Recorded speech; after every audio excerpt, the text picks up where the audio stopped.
When you're playing against a defender, you might start to feel like there's just no way through his defensive chop.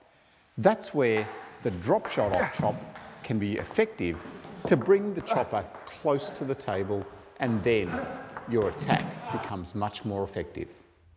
It's important to choose the right ball to play the drop shot off.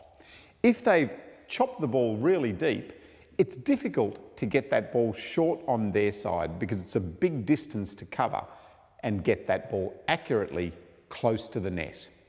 But if they've dropped the chop short on your side of the table, it becomes much easier to get that drop shot short on their side.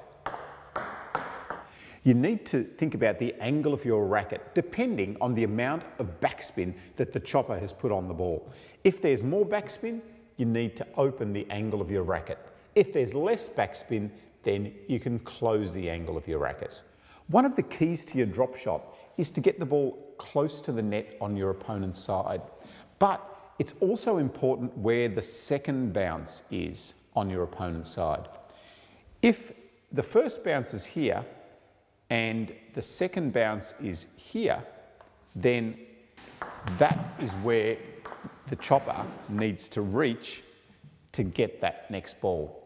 But if the first bounce is again close to the net and the second bounce is here, now your opponent needs to cover a lot more distance to get the ball before it bounces twice. So how do you get that ball to bounce closer on the second bounce?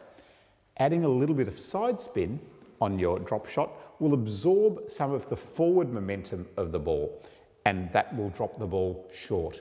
The length is even more important than the height.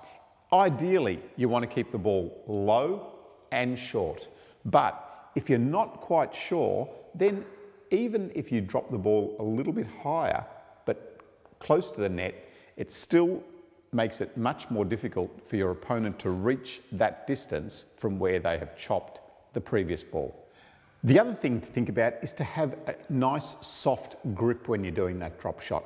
Having the soft grip will also help to absorb some of the speed on the ball and to drop it short and close to the net on your opponent's side.